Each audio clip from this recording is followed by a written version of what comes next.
Hello, everybody. Welcome back to the Incubator Podcast. We're back today for an episode of Journal Club. Daphna, good morning. How are you? Good morning. Good morning. We love doing journal club, don't we? Yeah. We want to do more journal club. There will be more Journal Club. I mean, I think that towards the end of the year, we can do a little special episodes to announce how the lineup is going to evolve for 2026. I think people are going to be happy. I mean, all the changes that we make to the incubator series, to the incubator lineups, are based on feedback that we receive from the community. And I don't want to be too cryptic, we're not really taking away anything. I think we're reorganizing the structure of the podcast so that people can access the episodes more conveniently. Another piece of feedback that we received over time. So, yeah. In the end, though, while we're not taking away anything, there will be more Journal Club, and there will be more accessible, I guess, in a way. In the meantime, I highly encourage people to check out the website. We have done a very good job as a team. I want to compliment Michael and the rest of the team for organizing all the papers. Basically, you'll see that number one, you can select in the podcast page all the Journal Club articles, and then if you actually want to go by organ system, you'll have the individual papers, and it will lead you to the audio directly if you want to listen to specific paper. So it really is well made. I didn't make it, but it's well made. We've got a good team. We're lucky to have a good team. Yeah, That's all. yeah. I felt like Steve Jobs for a lot of this, where I'm like, let's do this, and then they made it happen. They made it happen. And I didn't really know how this was going to work, but it worked. So yeah. Today we have a few announcements as well that we wanted to talk about. Number one, we have a special segment probably midway through the episode where we're going to welcome back to the show Kerri and Milenka to talk a little bit about the staffing toolkit that was recently released on the section's website. Definitely, you need to know about this. Because everybody is always complaining and whining about staffing and about the structure of specific divisions and how do we handle certain things. They actually did the work, and it's outlines basically how units should be organized. So we'll talk to them. They'll tell us a little bit of what they've done, how everything is structured, and so on and so forth. So that's very exciting. The other thing that I wanted to mention, Daphna, there was something else. We won't really have an EB-Neo segment. That being said, the EB-Neo team is in the process of selecting the impact article of the year for 2024. So looking at the articles published in 2024 that have had the most impact in clinical practice, I believe that they had a lot of articles to start with, and currently we have 8 finalists, and I'm just going to run through the 8 finalists so that you know. One of these articles is the effect of early versus late inguinal hernia repair in preemies. Another one was the trial for selective early treatment of the PDA with ibuprofen. Another one was video versus direct laryngoscopy for urgent intubation. Another one was the PLUS trial about intratracheal budesonide mixed with surfactant. We spoke to Brett Manley about this on the show. Then there's a cluster randomized trial of xylitol chewing gum for prevention of preterm birth. And then there's ventilatory assistance before umbilical cord clamping in extremely preterm infants. Then there's the trial about nirsevimab for the prevention of hospitalization due to RSV. And finally, the STAT trial, stoma or intestinal anastomosis for necrotizing enterocolitis. All these articles, by the way, if you look them up on our website by system, you can find them, and we've reviewed them. And then maybe you can listen to the ones that I've just listed and then make a decision and then cast your vote for the impact article of the year for 2024. Many of them we reviewed, and we had the EB-Neo commentary. So. That's correct. Yeah. Yeah, that is correct. So people should go to the website then to vote. To the EB-Neo website. EB-Neo website, EB-Neo Twitter page. They're posting about it all over the place. There's a link. Yeah, go do that. Yeah, I think the easiest way is probably go to ebneo.org/impact, and then you can literally select. They want you to select your top 2 finalists, and then we'll go from there. Yeah. Very cool. Do Okay. you have a front runner? Do I have a front? You're asking me a tough question here. I didn't warn you that I was gonna I ask would say you. nirsevimab. Mm. Nirsevimab Mm. is a game changer. Yeah, very exciting. I think that I if you actually are, saw yeah, Go ahead. no, if you're like me and you trained some time ago, not too long ago, but like, Some time ago, no, but I mean, old I don't. You, timer. you remember this, Daphna? Like September would roll around, and you know Mhm. that on the pediatric floors that was going to be RSV. Like everybody Yeah, had RSV, and these fact. kids were hospitalized. And God forbid you were on PICU call. Some of these Mm. kids are like, I mean, I've had babies with RSV, children with RSV that I'm like, I hope this kid makes it through the night, and it was terrifying. And so when you look at these numbers and the reduction in hospitalization, I mean, I'm not dismissing the other papers, but man, nirsevimab. It was, interesting. I saw our colleague, Joanna, and her colleague, also podcasters, at the AAP conference, and they were asking people, "If you could be any vaccine, which one would you be?" Okay. And the front runner was some combination of the RSV vaccine, but Nursimab for sure. So, I mean, I'm still a sucker for the aura and the legacy of the polio vaccine. of course, of I think course. that if you read, I mean, I would recommend the following book. The Vaccine Race is a great Mm. book. Gives you a little bit of perspective. Again, another book that we reviewed on the podcast is called A Good Time to Be Born. I think we Mhm. don't understand what was the implication of some of these disease and how it affected families and how it ruined lives, and that when these vaccines came out, sometimes one after another, um, like people were clamoring. They were like, "Oh my god, this is over." Yeah. Yeah, and yeah, and we're yeah. I saw that. I think it's in Israel that they've moved up the measles time for vaccine because they're getting too many cases, and so they're going to start vaccinating earlier. Huh. How crazy is that? That makes sense in a public health move. Yeah, 100%. But I mean, it's just anyway. It's not a vaccine talk. It's not This is it's Journal not Club. So it's Journal Club. Go vote for the EV Neo Impact Article of the Year. And so there's no confusion. This is 2025, but we're voting for articles from 2024 because it's the full year. So I don't want people to log in and be like, this isn't the right poll. Just just so people yeah, the know. articles you have to give them some time to have their impact. That's right. That's That's right. that's the key. All right, Daphna, we're gonna start. I guess I'm gonna get us started if you don't mind. For sure. We usually have a conversation about all this, and I still get to start. So I'm gonna just start. The paper I wanted to review first was a paper that I saw in JAMA Peds called "Antenatal Corticosteroid in Twin Pregnant Women at Risk for Late Preterm Delivery." This was an article that really piqued my interest. Um, because we know that compared with singleton, twin pregnancies are at high risk of preterm birth, of morbidity, and unfortunately mortality. And in fact, preterm birth rate in twin ranges from 37% to over 60%. But most of them, which is kind of a frightening number, but most of them are late preterm births, meaning that they deliver around 34 or 36 weeks gestation.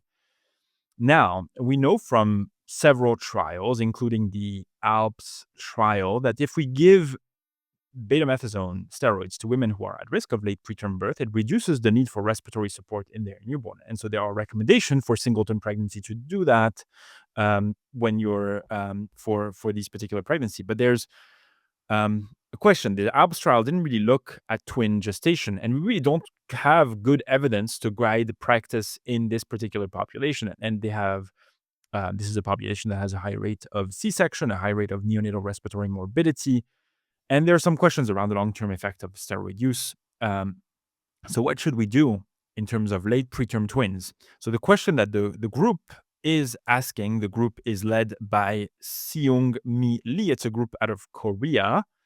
We don't review papers from Korea that often, so it's always nice to represent other areas of the world. Does giving antenatal betamethasone to women with twin pregnancies at risk of late preterm delivery reduce severe neonatal respiratory morbidity? So this was a multi-center, randomized, double-blind, placebo-controlled trial that was conducted within a network of 8 university hospitals in Korea between 2018 and 2024. So in terms of the patients that they recruited, they eligible patients were mothers who were having twin pregnancies between 34 and 36 weeks and 5 days, and who were judged to be potentially at risk of preterm delivery. Now, that could be because they had preterm labor, because they had premature rupture of membrane or cervical insufficiency, or they had something fetal like IUGR, oligohydramnios, maternal issues like hypertensive disorders, and so on, or complications of twin pregnancy. Now, these mothers were randomized on a ratio of 1:1 to receive either the 2 IM doses of betamethasone given 24 hours apart, or 2 placebo injections of normal saline. I'm afraid of needles. That fucking sucks if you get 2 shots and they're not even the med. Um, Otherwise, all the patients received standard prenatal care. The outcomes that were looked at, so the primary outcome of the study was perinatal death within 72 hours of birth or severe neonatal respiratory morbidity, which was defined as needing either CPAP or high flow nasal cannula for 12 hours or more, having an FiO2 requirement of 30% or more, being on mechanical ventilation, or needing ECMO. There's lots of secondary outcomes that they looked at, milder respiratory morbidities like TTN, CPAP for less than 12 hours, et cetera, et cetera. So this was the study. It's very obviously a very interesting question. So 831 women were randomized, and after some withdrawal, 812 remained, 410 in the intervention group, 402 in the placebo group. The median gestational age at enrollment was about 36 weeks, and the delivery occurred at a median of 36.4 weeks. I feel like all the twin pregnancies, when they deliver naturally, it's 36 and something. Over 77% of pregnancies were achieved through assisted reproduction, which I think is an interesting statistics, and about 19% were monochorionic. So looking at the outcomes, the primary outcome, the composite of death or severe respiratory morbidity occurred in 4.8% of neonates in the betamethasone group compared to 7.5% in the placebo group, which was a statistically significant difference. The relative risk was 0.64 and the confidence interval of 0.4 to 0.98. Now, looking at the components, it's the need for CPAP for 12 hours or more that was lower by almost half in the betamethasone group at 2.4% versus 4.7% in the placebo group. And overall, when they were looking at sort of the number needed to treat, the authors calculated that treating 23 pregnancies with betamethasone would prevent 1 case of the primary outcome, which I think we can have a debate about whether that's a large number or not. In terms of secondary outcomes, mild respiratory outcomes were also improved. CPAP for at least 2 hours was lower in the betamethasone group, 3.4% versus 6% in the control. Also, transient tachypnea of the newborn was lower, 2% in the betamethasone group compared to 4.2% in the placebo. That said, there was a trade-off. Hypoglycemia was a bit more frequent in the betamethasone group, 15.6% versus 11.7% in the placebo. Also, feeding difficulties were less common with the betamethasone group, probably related to respiratory comorbidities, I assume, compared to placebo. Now, what's interesting is that, according to the authors, the timing of the administration did matter, something that we know to be true for singleton pregnancies as well. When they looked at the interval between the steroid administration and delivery, the benefit was really concentrated in neonates who were delivered 12 hours to 7 days after the first dose. In that window, the risk of the primary outcome was reduced by a relative risk of 0.56, and no benefit was observed if birth occurred sooner than 12 hours or more than 7 days after treatment. The rates of maternal complication did not really differ between the two groups. And so the conclusion of the article is that in this randomized clinical trial, antenatal betamethasone administration in twin pregnant individuals at risk of late preterm delivery reduced the risk of neonatal respiratory morbidity, and that antenatal corticosteroid injection should be recommended in this population, which I think is very interesting because some people might say that it's kind of like what we know to be true for singleton, but we're trying, I feel like we're reluctant to remain in this particular position for singleton. We're trying to move away from that in terms of singleton pregnancy, trying to give less steroids. But it looks like for twins, it's a good idea. I don't know. I don't know what you think. Yeah, I mean, I think twins are not the same as Ah, singletons, nope. and I think we're learning more and more about that. We're gonna talk a lot about twins at the Delphi conference, Yeah. and I think it's the reason we picked the topic is because, they're admitted together and we compare them a little bit during rounds. But physiologically the whole system is different than in a singleton pregnancy. So I think we're gonna be learning a lot more about twins. So Yeah. all right, more beta mythosome, I guess. All right. Where are you taking us to next? Okay, I was very intrigued by this paper, effective enteral supplementation of DHA with or without ARA in preterm infants, a meta-analysis. This is a paper out of China. And so they wanted to look at supplementation of additional DHA, I'm going to say it, deco. I practiced so many times. Decohexaonic acid with or without arachidonic acid, ARA. And how does that influence like individual neonatal morbidities that we often diagnose in the NICU? And the point really about the question is that prematurity itself kind of disrupts this obviously natural supply of maternal essential fatty acids that come across the placenta. So perhaps if we reestablish that supply, might that help in some of these neonatal morbidities? And as a reminder, we're talking about these polyunsaturated fatty acids, the PUFAs. They play a pivotal role because they are essential nutrients. They do come through breast milk. They are seen in formula and lipid emulsions. Um, and specifically, we have interest, these are on the boards for sure, the linoleic acid and the alpha linoleic acid, essential fatty acids that require this exogenous intake. Now, they're specifically talking about DHA and ARA. They are downstream metabolites of linoleic acid and alpha linoleic acid. And so, if you have those essential fatty acids, you can synthesize them or they can be supplemented. And we know there's a lot of data about how DHA is important for brain development, vision, cardiovascular health. It's being added to lots of um, term supplements for babies.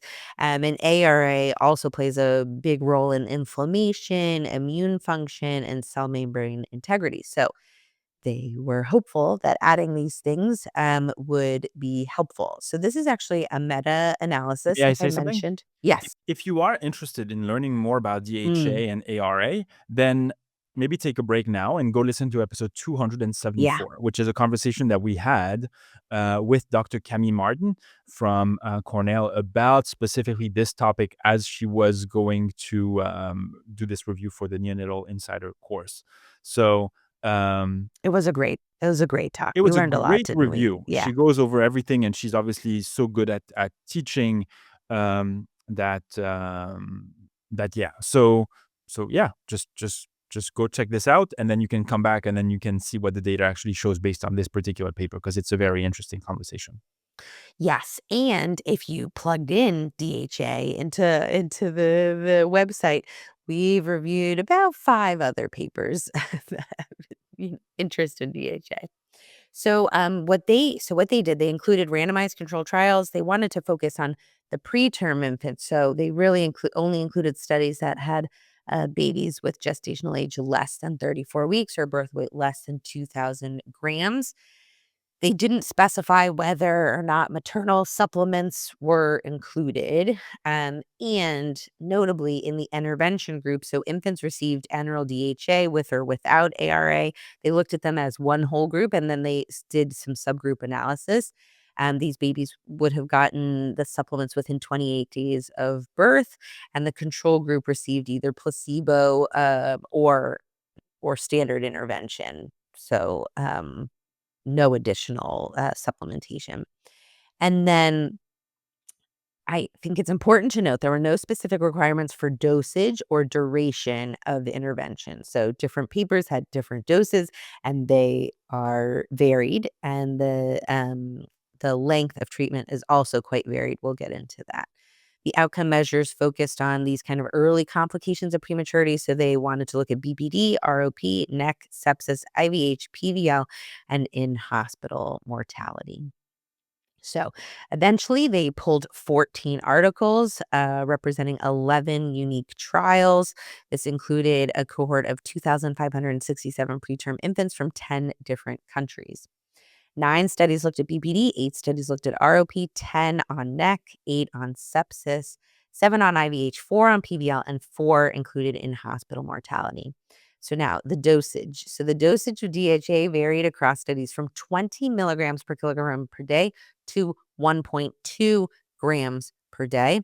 The ARA doses ranged from 40 milligrams per kilogram per day to 240 milligrams per kilogram per day. So a lot of variability in dosage itself. And then intervention time frame typically began within the first 7 days of life and continued for 14 days or up to 36 weeks or to 40 weeks or till discharge. So a lot of variability in how long the infants were exposed to DHA and plus or minus ARA. Okay. So first they wanted to look at kind of the overall group on early complications. So notably, they looked at these 9 studies with 2,272 infants, looking at BPD, and the cohort of these analysis indicated an increased risk. Actually, of BPD associated with supplementation, a risk ratio of 1.11. Though notably, the confidence interval is 1 to 1.22. They had 5 studies on any ROP. They found no significant link between DHA with or without ARA. The 10 studies involving 2,400 babies showed no correlation with NEC. The 8 studies involving 2,200 infants showed no link with sepsis. 7 studies involving, just again, 2,200 infants showed no connection with IVH. The 4 studies looking at about 1,800 infants, no relationship with PBL. And the analysis of the 4 studies involving about 2,000 infants did not affect in-hospital mortality rates. So the only thing that showed kind of any uh, difference was this BPD, and actually showed an increase of it to increase the risk of BPD. So then they wanted to look at the kind of subgroup analysis. So um, they showed that there was an increased risk of BPD in preterm infants in the DHA group alone. However, the risk of BPD did not increase in the DHA and ARA group. There was no correlation observed between DHA, so again, DHA versus DHA plus ARA groups, and the occurrence of any of the following: ROP, NEC, sepsis, IVH, PVL, or in hospital mortality. They did also look at stratified groups based on high dose and low dose DHA with or without ARA. And they showed that the risk of BPD was further increased in the high dose DHA group. The low dose group did not show statistically significant increase, but there was, they said, quote, a trend towards higher risk, but that confidence interval also crossed 1. No correlation observed between DHA dosage and occurrence of ROP, NEC, sepsis, IVH, PVL, or in hospital mortality. They also looked at these disease processes by severity. Um, and they showed that supplementation with DHA, with or without ARA, both increase the risk of the more severe forms of BPD, moderate to severe BPD, risk ratio of 1.1. Again, confidence interval 1 to 1.24. No correlation between the supplementation and the occurrence of the highest severity of the other comorbidities. So ROP requiring therapy, Bell stage 2 or higher NEC, or grades 3 or 4 IVH. So I think we're all hopeful that some of these additives will help. This is not what was found in the meta-analysis, but also I think the dosages were quite varied. I think the timeframes are varied. I'm not sure what I we mean, can surmount. that is a to me, that is a an incredible sort of situation in neonatology where the preliminary data seems to point unequivocally that, like, 100% yes. you have less of this, it's bad. And then the logical follow-up would be like, "Well, if I replenish, that should be good." Shouldn't it get better? Yeah. But it's like, we don't see it. We don't see it with So maternal frustrating. supplementation, we don't see it with baby Yeah. supplementation, and it's like, why? I Why know. is that? Um, I know. like So you said, frustrating. maybe we're just not doing it right. Maybe, like, maybe there's a regimen, a way in which we administer this, the dosages, the frequency, something that could potentially make this a little bit better. But how interesting. And Yeah, again, and I if think it you would have are been interesting to stratify maybe by gestational age or weight or yeah. or growth restriction. Maybe there are these groups of babies that really need it. I don't know. Yeah, and to me, the last thing I was gonna say is that if you are a young researcher looking for something to do, like, how ripe is this particular For subject sure. for, like, For sure. some sort of Career investigation? defining, I think. Yeah, Yeah. absolutely. Yeah, give Cami a call and say what's up. Sign up. That's right. All right, we're going to take a quick break for a little commercial break, and then we will be back with our conversation with Kerri Machut and Milenka Cuevas Guaman about the neonatal staffing toolkit. We'll be right back.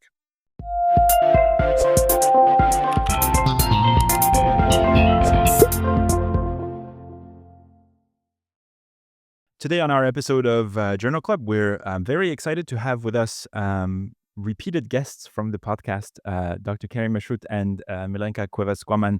Milenka, Kerri, welcome back to the podcast. Thanks for Hey, having Vay. us. Thank you for having us.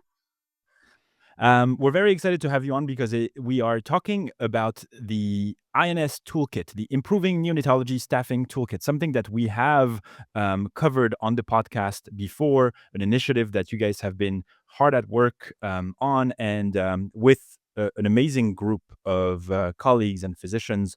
But the toolkit is out and it is available and it is phenomenal. Can you guys tell us a little bit, maybe, Kerri, do you want to just maybe remind people what the toolkit is and what is its intended goals? Yes, thanks, Ben. This grew out of the same work that hopefully a lot of our listeners have already heard from the Improving Neonatal Staffing Initiative. This was an effort that really grew initially out of the WIN group, the WIN Women in Neonatology Advocacy Group, but then was quickly supported with a strategic grant from the section, thanks to Milenka Cuevas Guaman, my partner here on the talk, who was the PI for that. And with that, hopefully the listeners all saw the main initial effort that we put forth was a lot of investigative work. And from there, what we learned in those research studies, we took and developed the consensus recommendations for best staffing practices with a summit, and then put forth a paper that came out in May in Pediatrics with those consensus recommendations. We had a lot of support, in that endeavor. We had a lot of experts that we brought in as advisors on the grant at various levels in leadership, to help kind of shape that process, as well as some early career representation. We spent a lot of time building those recommendations with pretty rigorous methodology using the Delphi process, but we really then knew that that was just going to be one step in the process, and that for change to really happen in terms of staffing reform, individual institutions and centers would need some tools to help make that change happen at their center, for physicians to really feel the impact of them locally. So we basically framed out the toolkit, and maybe Malika can talk about that next, based on those guidelines and kind of looking at the various things that were recommended in those guidelines, and then trying to build on that with some very practical tools. But again, this was all still supported by the AAP section. With the strategic grant, a lot of different people went into the design of the content that were advisors in our group. We sourced examples from various centers around the country, from places that had good models of different ways to do various aspects of staffing, input on how to do needs assessments and things like that. And then the grant supported the design from a graphic design arm that we used to help kind of build it out and make it user friendly. Yeah, I mean the toolkit is very well designed. It flows very nicely, and it has a broad scope. So, Milenka, maybe you can tell us a little bit about what people can find in the toolkit, and what is the purpose of the toolkit, and how people are supposed to use it within their own institution. Yes. So I think a couple of things is that, like, looking at it broadly, we're going to start with the background. We're going to bring you by the recommendations, therapy practice that we publish in pediatrics that Kerri has talked. And then we're going to dive in, okay, how can you implement these recommendations? And so we're going to guide you through assessments. We're going to guide you through some practical solutions. We're going to give you some implementation science and case studies. And then we finish up with a little bit of advocacy.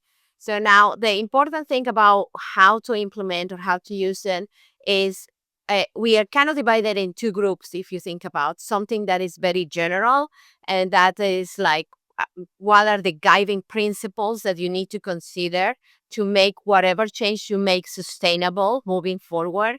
And those are four guiding principles. It has to be transparent, it has to be equitable, it has to be adaptable, and it has to be democratic. And we'll guide you through all of those four principles, what it means for a big group, what it means for a small group, what it means for a group that is maybe private practice that, is just by itself, or what it means if you're in academic place. So you need to be looking at how other groups within the academic place and working, right? When you're looking at equitability, transparency, democratic, and adaptability. So you need to look at where you live. So you kind of look at your microenvironment and then your macro environment. But then we cannot try to dive in a little bit more into specifics. And so that's when it comes to assessments. Okay, we gave you these many recommendations, right? We don't expect you to come and say, okay, this year we're going to do all of these. Not just like we do in neonatology. There are several papers that come up, right? And then you don't say, okay, I'm going to implement all of these new things that come up. You just need to get together as a group and decide what of those things are important for your group, because some of the recommendations might not apply to your group. So that comes the assessment, right? A needs assessment, that is what we're talking about democratic, is everybody should have input. It shouldn't be just 1, 2, 3 people that decide everything. And then it should be democratic. Everybody should decide what's the goal for the entire department. And sometimes, it might be the weekends, it might be the nighttime, it might be the daytime, but just come up together and try to come up with what are going to be your goal in the next 5 years. Because that we do understand that this is not going to change from next calendar year, it's going to be fixed. No, this is going to be a process. And so you as a group, and it has to be adaptable. So, okay, we get COVID pandemic, something else happens, right? In the next 2 or 3 years, can you adapt, right? Can you adapt? Can you change? Can you see? Or you have a lot of exodus of people or changing in people, new grads, more grads, all grads. Then in 3 years, you're going to have to sit down and maybe your goals are going to change. And so you need to implement according to all of that. And then want it or not, that's going to give you transparency, right? Transparency, and it's going to be equitable because everybody has a voice too, right? And then you can see, I think one important thing that we try to tell everybody is that as you build this, you need to be able to communicate, and hopefully you can bridge the gap that we've been finding, that we have kind of the new grads mode of thinking, and while we have the old grads kind of way of thinking, right? None is correct. We just have to mix it and try to understand it and try to build something together, and also think about the future, right? Because there's going to be a new generation that is coming, that we somehow we need to encourage them to enter pediatrics, to enter neonatology. And so if we don't change now, then when? And so a lot of those things are going to go into the assessment. It's going to go into the implementation science. Like Kerri mentioned, we kind of outsource, okay, anybody that we know that is working on a schedule that has a different kind of schedule, or by points, by, by different categories, or is in private practice, or it's in academics. We kind of ask them, hey, how you do this? do you mind sharing? And so we have different models. No one is perfect. No one is might be, you can just, oh, I'll copy this and this will adapt to my place. No, it's not going to be like that. And then the other biggest thing, when we go to advocacy at the end, we cannot divide it. We divide it for advocacy for if you are a leader. These are the points that our leaders, in our case, we got together with chairman. We didn't write that, right? Like Kerri and I, we made it to associate, but we're not there yet. So we go with chairmen of pediatrics, we go with division chiefs, we go to people that have gone through all of these, and we ask them to write this advocacy point for leaders. And we gave them kind of a structure, the way we wrote it for advocacy for us, for the day-to-day neonatologists. And when we say day-to-day neonatologists, it doesn't mean just, oh, I'm starting in a new practice. It just means, hey, how do I look to the schedule moving forward, even if I'm going to stay in the same place? And you need, because I think one of the biggest thing is if we don't start, at least if we don't start having this conversation, nothing is going to change. And even if that's all the toolkit is going to give you, start the conversation, be open, then you're probably accomplishing one of the most important things about all of this, which is being transparent. Yeah. Yeah. And I think that it kind of reminds me of it feels like an anchor. It feels like this is where we're going to lay our anchor and this is where the discussion is going to start taking place. And I think that I want to just compliment the work that you all did with your collaborators in not shying away from very practical, as you said, very practical issues that we all face in the unit. For example, people who go on medical leave, who are sick, like when they come back, do we expect payback? Do we expect making up this time? Or like these are questions. I'm not going to say what the recommendation states because I want to invite people to go and check. But these are definitely questions that we all ask. How do we count the hours spent on call from home? It feels like, is it really clinical work? Is it not clinical work? I think all these are very practical consideration. And then you also separate this, like you said, with non-clinical considerations, and then you give very practical case studies. And like you said, I think that for many people, they might see this and they might this toolkit be hosted on the section's website, and they might feel like, oh, this is for like big academic centers. No, it's actually their case studies include, like you said, private practice, smaller units, and so there is principles that are valuable for every size, every type of groups, and I think that again, like you said, it's not. It is not it is not meant to be the Bible from God. It's meant to be a starting point for the conversation, saying, all right, this is the toolkit. Maybe you want to make it your own and make slight modifications that fit your group better, but at least you have an outlined set of principles that are so helpful. And so, Kerri, I would like to come back to you and ask you, maybe for the people who are going to start looking at this, start having a conversation, what would you hope to hear back from them in terms of feedback, and what do you expect the life of this work to continue to be? That's a great question. And, we've been working on this toolkit for many months. I think we really started in the spring. It's almost 100 pages of content, so it took a while to get it all finalized and make sure it was rigorous and robust. It just went live about 2 weeks ago now on the AP section website. Again, it's on the main AP section website. It's not behind the paywall on the collaborative site so that everybody has access. Our first step was really try to disseminate it to all our channels that we had before we put the consensus recommendations out. So hopefully all the listeners saw it from some listserv through the AAP or through your institution. But the goal is really for every neonatologist to be aware of this. I'm at NCE right now, actually in Denver, the AAP's main conference, and it's been featured at several talks throughout the weekend. It's getting a lot of buzz. And so the main day is first that everybody at least knows that it's out there. And like you suggested, to go out there and really look and see, maybe I'm sure there is one small element at the very least that's helpful, and hopefully many more to any individual institution, center, or individual physician themselves. So we would, yes, love to hear feedback on how people find this helpful to them, that maybe it was, oh, this was a great example of a night model in terms of we're trying to think about how we could do nocturnus coverage. Or maybe the advocacy section really gave me some good ideas. I was nervous to talk to my boss or my leader about this and, asking for change around the leave scheduling and how to work through all that. So hopefully there's some things out there that people find helpful and that we hear back from people. We would love to. And then from there, really just kind of continuing to promote the discussions. We know that there still would be a lot of work to get this into every center in the way that they want to, but we are happy to kind of help and facilitate those kinds of discussions. We gave a webinar earlier this summer on the recommendations themselves, but hopefully there'll be further talks and engagement about the toolkit itself. My favorite slide is slide 75, where you have the FTE allocation specifically for leadership roles, like how many FTEs should a fellowship program director offset.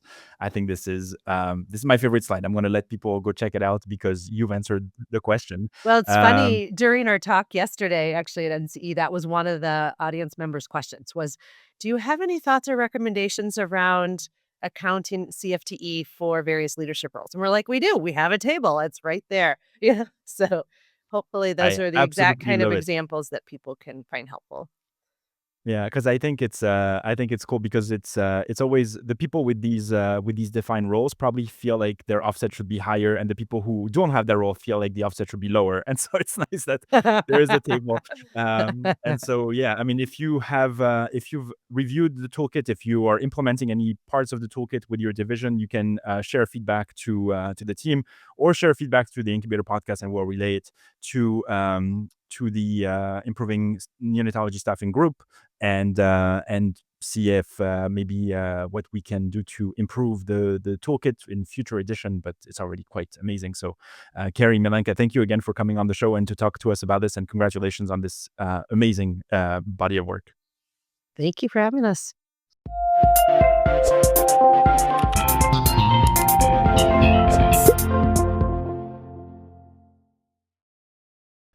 All right, we are back. Thank you to our guests for coming to share again their perspective and their incredible work. We are going straight back into Journal Club, and I have two more papers. What do you want to hear about, Daphna? Tell me. I'm gonna leave this one for last. I'll do this one. So Oh, there's a you paper. decided. You didn't let me pick. No, I didn't let you pick. Okay. I'm going to go about a paper I saw in the Journal of Perinatology, and it's called Comparison of Neurodevelopmental Outcome of Extremely Preterm Infants Undergoing Transcatheter Closure of the PDA Compared to Surgical Ligation. A hot topic. It's exactly right. It's definitely a hot topic. This paper includes a lot of the people that you would expect to see on this particular subject. Patrick McNamara is on it. Our friend Susan Hintz is on there. But the first author is Dinushan Kalawarichi, which we've spoke to before. So it's great to see familiar faces. And obviously, this is a topic that is very, very current. The reason is we know the prevalence of the PDA and that surgical ligation was kind of the standard treatment when medical therapy failed. But in recent years, transcatheter closure has become quite common. In fact, between 2016 and 2021, the number of transcatheter closure procedures increased fourfold. And by 2021, there were more than twice as many catheter-based closures as surgical ligations. So why does this matter? Prior studies suggested that surgical ligation might be linked to worse long-term outcomes, including neurodevelopmental impairment. However, those studies didn't often account for the confounding factors like pre-ligation morbidities, the procedure itself, or the post-ligation syndrome that you can see after. At the same time, while early single-center reports hinted at transcatheter closure being safe and perhaps even superior, there's really not been large multi-center studies looking at neurodevelopmental outcomes beyond the NICU. And that's the gap that this group aimed to fill. They asked the question whether extremely preterm infants, among them, how do death and neurodevelopmental outcome at 3 years compare between the ones who underwent transcatheter closures versus surgical ligation? So This was a retrospective study, but using the NICHD Neonatal Research Network database. So a retrospective cohort study of a very rigorously collected set of data.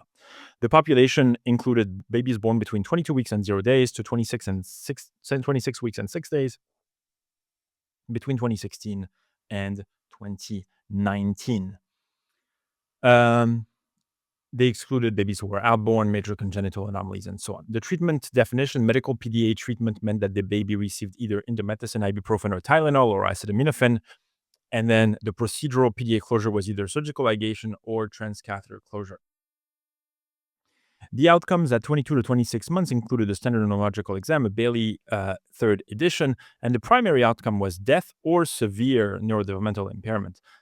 Severe NDI being defined as a Bailey 3 cognitive or motor score under 70, a gross motor impairment at the GMFCS level 4 or 5, bilateral blindness or deafness. They had secondary outcomes that included death alone, severe NDI alone, moderate to severe NDI, cerebral palsy, etc., etc. So let's look a little bit at the data. A total of 378 infants underwent PDA procedural closure. 99 infants had transcatheter closure. 279 had surgical ligation. And I suspect that as you do retrospective reviews of this data, more and more you will see that the number of babies undergoing surgical ligation is going to decrease in favor of babies undergoing transcatheter closure. And I think that the first thing that we should then pay attention to is the fact that the study was actually conducted between 2016 and 2019. It feels like, I mean, we're very old, but 2019 feels like it was yesterday, but it's not. It was 6 years ago, and it's possible that these It's a numbers long might... 6 years. I know.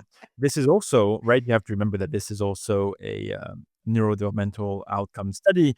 So obviously the babies cannot be born yesterday and be evaluated at 26 months corrected. So, yeah. So, I mean, obviously that's the case, but it would be interesting to see how, if this study were to be repeated, how these numbers of babies who underwent the procedures has changed since, based on the data that they gave us in the introduction. Neurodevelopmental outcomes were available for 78 of the 99 infants in the transcatheter group, and about 200 out of the 280 babies in the surgical ligation group. So the babies were born in both groups at similar gestational ages, 25 weeks versus 24.7 weeks, and the birth weights were similar, about 680 grams. What was interesting, Daphna, is that the median age at the procedure was much later for transcatheter closure, 62 days compared to only 32 days for surgical ligation. And the postmenstrual age at the intervention was thus also later in the transcatheter closure, about 34 weeks compared to 29 weeks in the surgical ligation. Big difference. Big difference. And again, I think this is going back to the point that I was trying to make earlier, which is that our interventional cardiologist colleagues are getting better and better at doing this transcatheter closure in smaller and smaller infants, which might hint at the fact that today these numbers might actually look a little bit different. Another important difference between the two is that periventricular leukomalacia, PVL, was more common in the transcatheter closure group, 16% compared to 8%. This will obviously be something that they will have to account for in the analysis as they're trying to look at long-term outcomes because of this sort of baseline difference. Well, and that's interesting, right? Because of the data that shows that it's, exposure to a PDA itself changes outcomes. Yeah. The length of exposure. In terms of the primary outcome of death or severe NDI, well, there was no difference between the two groups. It occurred in 49% of the transcatheter closure group versus 40% of the surgically ligated infants. Again, not statistically significant. Looking at death before follow-up, also not very different. 3% in the transcatheter group, 6% in the surgical group, not significant. And then in terms of severe NDI among survivors, severe NDI alone, this was higher in the transcatheter closure group, 47% versus 34%. In the adjusted analysis, after adjustment, there was no difference in the odds of death or severe NDI between the two groups, and no difference in death alone or severe NDI alone. You can see again that this PVL situation might have been sort of washed out and no longer significant. So I don't know what you think. I think this is good. That means that we don't really need to move back to a case of surgical ligation, we can probably continue with transcatheter closure. But I was kind of hoping transcatheter closure might have better outcomes. So Yeah. Well, I mean, again, I think had it shown that surgical was better, you'd say, oh, was it because they didn't have this long exposure to the yeah, PDA? But that's not what we found. So I actually think it's really you're encouraged. exciting You're data. encouraged by this. Yeah, I'm encouraged That's by great. this. That's I think that exactly you're right. making a good point. Yeah, and I wonder, as you said, we're going to get all this information about babies who are now getting transcatheter closure earlier. Yeah. So then maybe there will And be I more think that information. for us, for example, I mean, we can give people the our personal experience with all this is that we are a center that does not conduct cardiac surgeries, Mm-hmm. but we are having the opportunity to implement transcatheter closure of the PDA with an association with a larger sort of cardiac center. And Mm-hmm. so, yeah, I mean, you're right. Like, it also will become available probably to more centers, and then we'll see what the outcomes are. The conclusion of the authors is that this data provides the first large multi-site comparison between transcatheter closure and surgical ligation on 2-year follow-up outcomes. And as the age of transcatheter closure declines, our findings should be reevaluated in prospective studies that include infants receiving non-procedural treatment of the PDA as comparison to as the comparison group, and with better assessment of the magnitude and duration of PDA shunt physiology and related hemodynamic factor. So they're very well aware of all the things that we mentioned. So yeah, very, very neat. So the PDA discussion persists. No pun Yeah, intended. yeah, yeah. Okay. You said you had two. Did you want to do yours or you want me to Yeah, the do last one one? is very tiny, but it's Okay. sort of is a kick in the gut. So Oh I'll save it for gosh. last. Oh, okay, fine. Okay, I also had two more, but one again is quite short.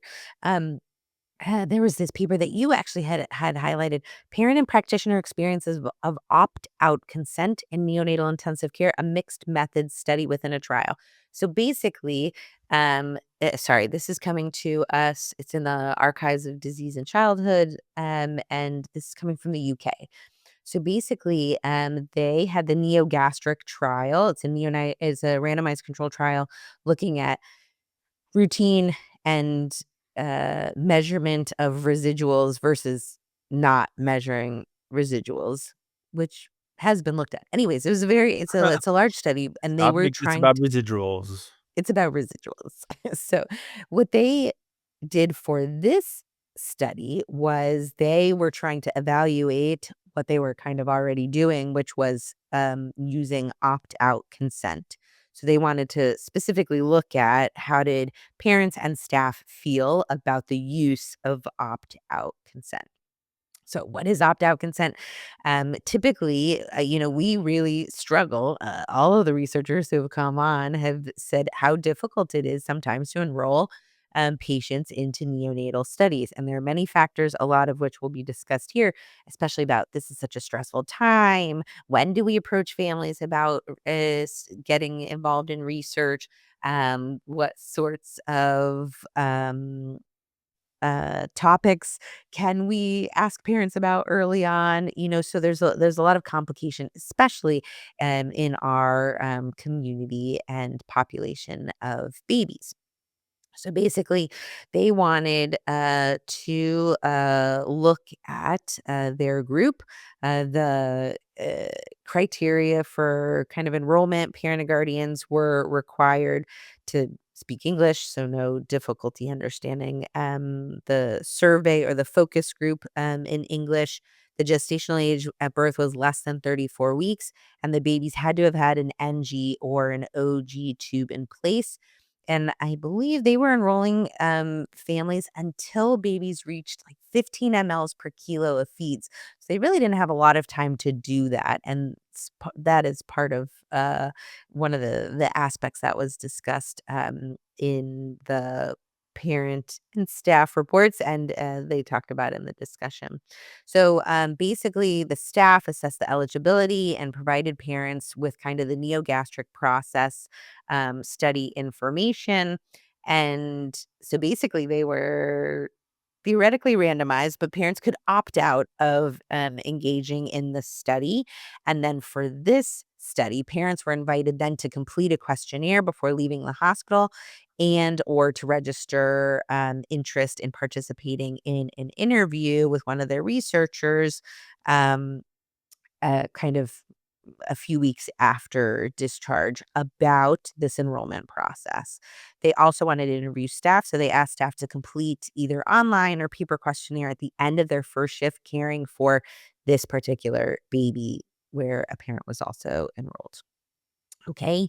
They arranged interviews then via video conference or telephone as per parent preference.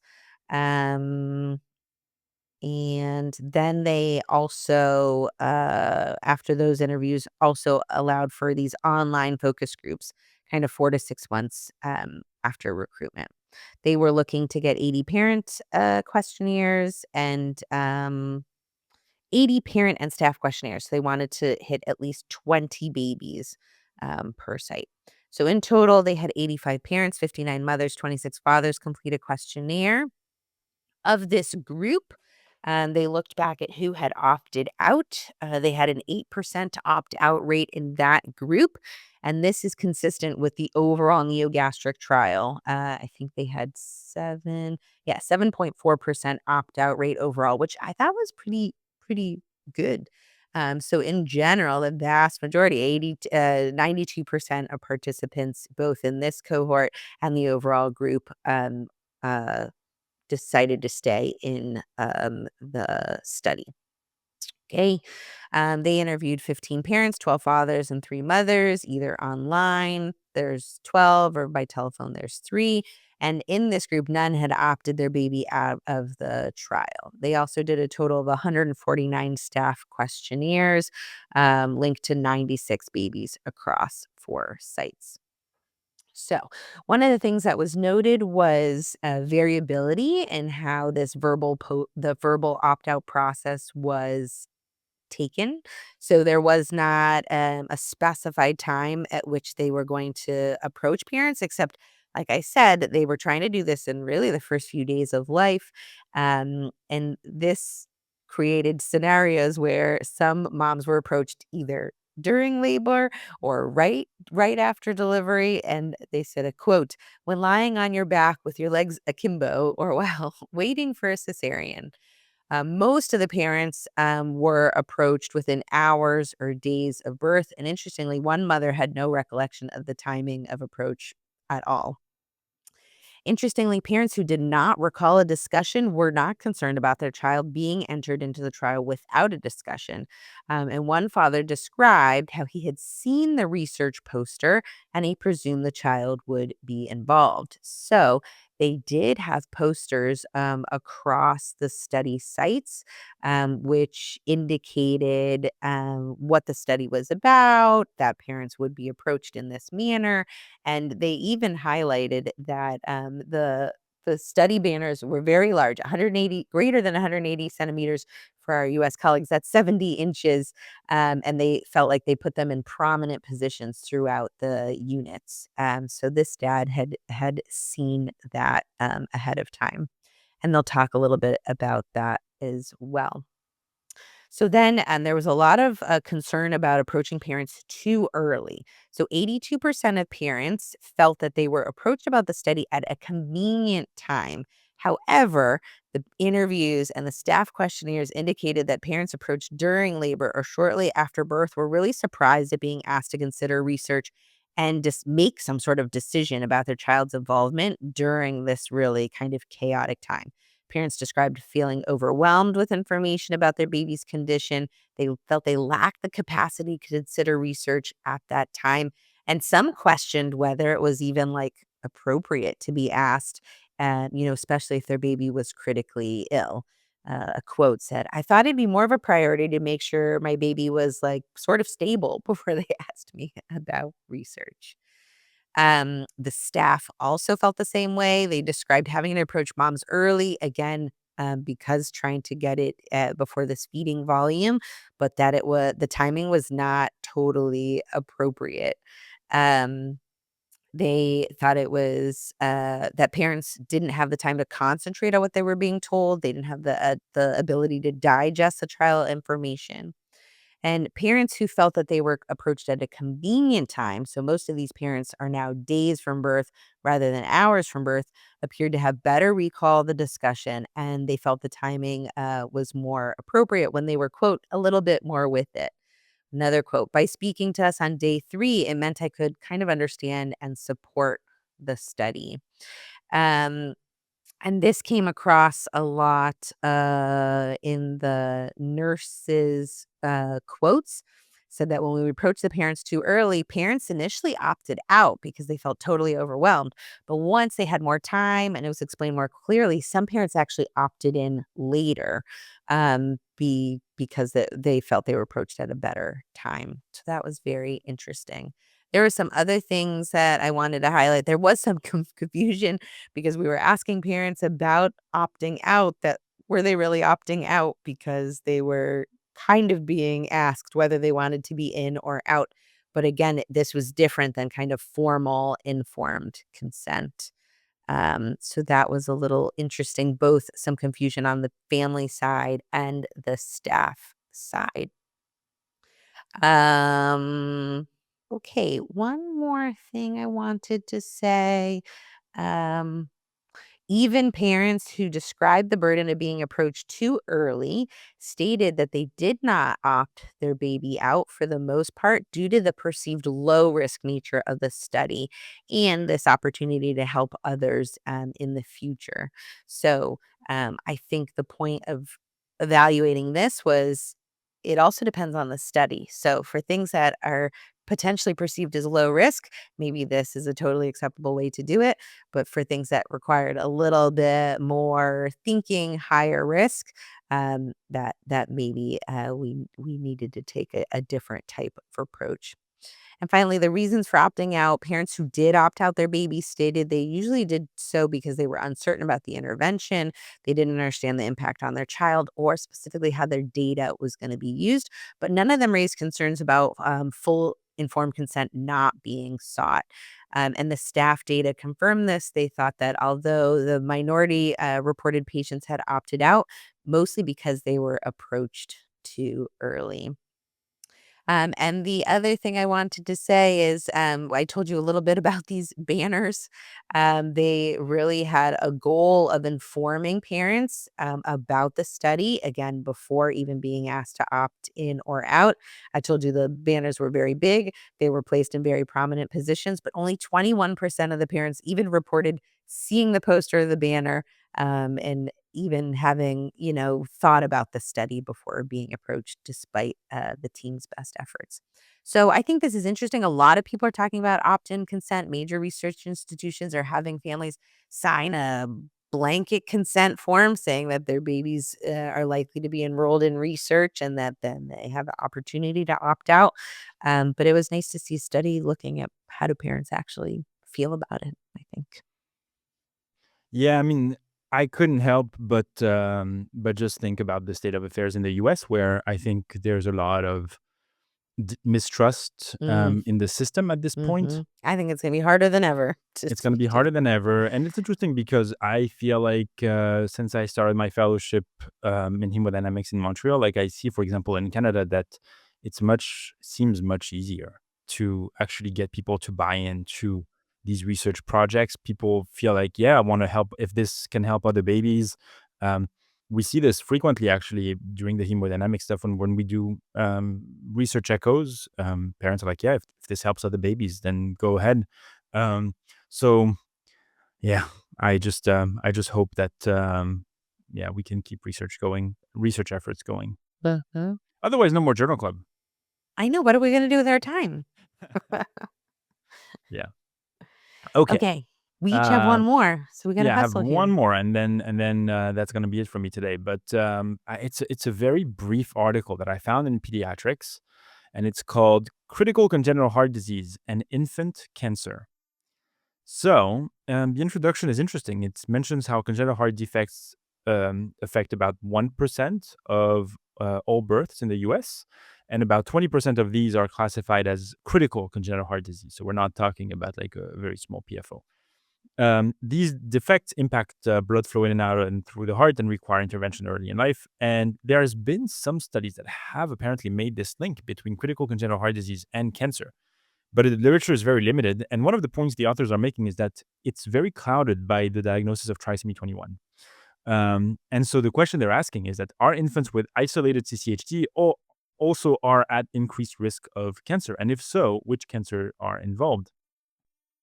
And so they looked at estimating the risk of cancer in the first year of life for infants born with CCHD using a large California birth cohort. So they used this data set from the study of mothers and infants, a population-based administrative cohort in California that links the vital statistics files with hospital discharge records. So this is a database review. And it includes all singleton pregnancy between 2007 and 2020. Now, the exposure of interest is a diagnosis of CCHD using the ICD-10 codes. And then the outcome of interest is any cancer within the first year of life, specifically leukemia, CNS tumors, rhabdomyosarcoma, hepatoblastoma, retinoblastoma, Wilms tumor, or lymphoma. They did a lot of interesting statistics, but they also had an interesting statistical approach to actually both include the trisomy 21 patients and then excluding them as well, just because of the very strong association between trisomy 21 and malignancy down the road, just to see if maybe they were the primary driver of this particular association. So from more than 6 million births in California, the researchers identified 24,213 cases of CCHD, which equates to about a prevalence of 398 per 100,000 live births. Infants with CCHD were more likely to be born prematurely. They were more likely to have trisomy 21 or other genetic syndromes. And they were more likely to be born to mothers who had diabetes, hypertension, or some form of infection during the pregnancy. Now, let's look at the main outcome, which is the different cancer outcomes. So any cancer in the first year of life occurred at a rate of 1,107 per 100,000 infants with CCHD, compared to only 94 per 100,000 in babies without CCHD. That's a risk ratio of 12. When do you see a risk ratio of 12? With a confidence interval between 10 and 13. Now, what they did is that they said, okay, let's remove basically with trisomy 21 or other syndrome. And they show that while the data is slightly attenuated, it remains elevated. Frightening. Looking at specific malignancies, leukemia, the risk ratio is 14.9, CNS tumors 5.7, rhabdomyosarcoma 14.1, hepatoblastoma 12.2, and the other ones, retinoblastoma, Wilms, lymphoma, etc., they were not evaluated because there were too few cases to actually make a significant sort of description of these outcomes. What else can I tell you? And again, they have. I would suggest people look at this paper and look at table 2, because it looks at basically the risk estimates for CCHD and cancers. And this is quite nice because you have the prevalence with CCHD, without CCHD, and then you have the risk ratios with trisomy 21 excluded, with trisomy 21 and other congenital syndrome excluded, so you can actually do your comparison. The conclusion is that there is no conclusion. It highlights an importance of maybe monitoring these infants more closely, and the authors really can't give us a good rationale for why would this be happening.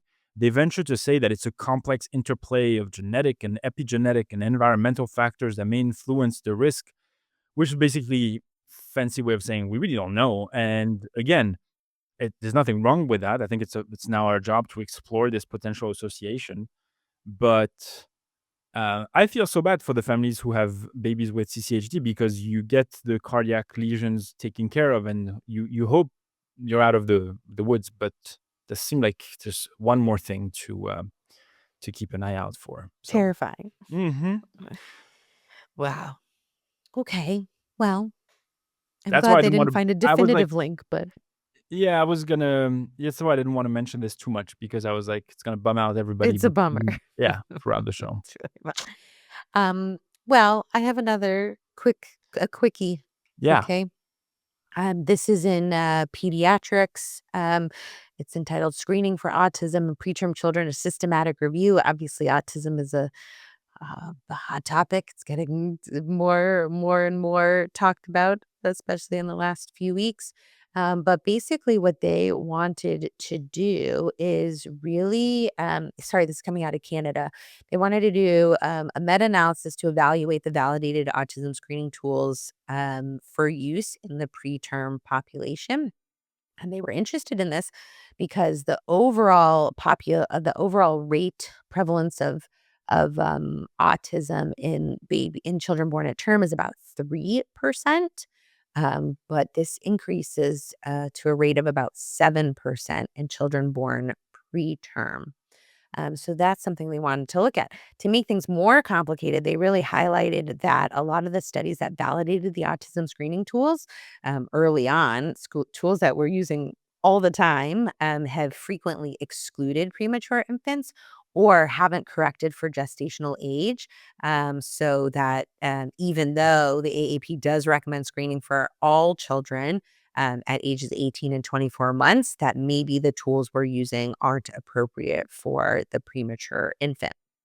They also really wanted to underscore that there are some things that they call the premature phenotype that may overlap with an autism diagnosis. So things like um, sensitivity, sensory sensitivity, things like that, that may be part of the autism diagnosis that is often seen in the preterm population. And that maybe we need to take another closer look at these babies. So the children needed to have a clinical diagnosis of autism as their kind of reference standard in the review, and then again, this was looked at compared to some of the screening tools. So they used 9 studies in this review, and the most common screeners were the number one was the MCHAT, the Modified Checklist for Autism in Toddlers. It's a 20-question parent survey, and it's supposed to assess toddlers at 16 to 30 months. The second most used survey was the Social Communication Questionnaire, the SCQ. It's a 40-question parent survey intended for children over the age of 4. So the concern about that one is, if we're screening kids, we recommended to screen kids at 18 to 24 months. This one's really for children over the age of 4. And then they looked at what were the sensitivity and specificity in the preterm population. And actually, they showed that there were multiple other tools reviewed. So things like the Bailey scales, and they did not meet the generally agreed upon minimum threshold of 70% for sensitivity and specificity for developmental behavioral screening for this group looking specifically at autism. So the only two that even met that criteria for use were the MCHAT and the SCQ. And the MCHAT showed a sensitivity of 55% and a specificity of 85%. So they was able to be used. And the SCQ was 53% sensitive, 90% specific in the preterm population. So their take-home points were basically that the current screening tools for autism in the preterm population really have low sensitivity and only moderate specificity. So their kind of take-home point is that these screening tools should really not be the sole means of identifying autism risk in this population. They recommended repeat screening, so screening first at 18 months and again at 24 months in the preterm population. And importantly, then doing really interactive or observational screening. So, what that means is having a professional interact and engage with the child, not just using the parent survey responses. And really, the other take home point was that perhaps we need an independent screening tool for preterm infants and autism, especially giving the overlapping of symptoms. So again, if somebody's looking for a career defining area of focus, this would be another place to Yeah, look. this was the Career Advice Journal That's Club, right. huh? You're welcome. Yeah, I mean, I think this is a very interesting paper, and I think to me, it comes back to a lot. It comes back to a lot of the things that we discussed, especially as autism is in the news, thanks to the current U.S. government, because it just highlights how little we understand Yep. of this pathology. Um, Same thing with whatever recommendations were discussed by the administration, but just this idea that like this sensitivity of the screening tool ranges from 0 to 100. Yeah. So That's define chance for me, and That's that's right. it, right? Yeah. We really don't, and it's not a knock. And then the recommendation is the most primitive way of correcting for that, which is just do serial measurements and then hope that, like you're flipping a coin, that Something will eventually flag. no, that eventually you'll get to whatever Yeah. the outcome you're supposed to get to should be. And again, how I mean, I'm just it's what's fascinating to me is that our civilization is smart. We figured out so many things, and how can we like so many resources have been poured Mm. at autism research, and yet we're still frustrated by this pathology. How crazy is that we're not nowhere closer, and that's kind of disappointing, frustrating, depressing, but I don't think it should moderate the efforts. I think we should just keep going, but man. Yeah, it's a complicated time. I did think it was really interesting when we talk about, though, how the incidence is increasing, and obviously there are a number of rationales for that, but I didn't recognize how prematurity might play a role in that. Our ability to save premature babies younger and younger, more and more at risk, and in higher and higher numbers probably does contribute to this somewhat, and I hadn't thought about that previously, so And we've that's reviewed papers that showed yeah, that prematurity is a risk factor for in and of sure. itself. Um, but again, yeah, we still have to figure out how to diagnose. Like we That's don't true. Yeah. diagnosis is the problem. Can you imagine? Yeah, I think again, it's a clinical diagnosis. It's there are some exciting studies about some biochemical diagnoses. I mean, I think that will revolutionize things if Let's there's see. a I'm really hoping. biochemical I'm really hoping marker. because this would be phenomenal. Anyway, I think that does it for Journal Club for today. Thank you to everybody for if you're listening to the Journal Club, we're breaking the episodes in shorts. But if you are listening on the main episode and you've made it this far, you're a true fan. We really appreciate it. Thanks for sticking with us. We should have like giveaways for the people who are That's true. specifically just for this particular episode. Like we give people like a coupon code or something like that. But I we'll like think about that. that. Let's see. Can we do that? Yeah, we'll think about something like that Okay. to reward the people who stick to the end. Daphna, thank you so much, and I'll see you next time for more great neonatology content. Sounds good. Bye, everybody.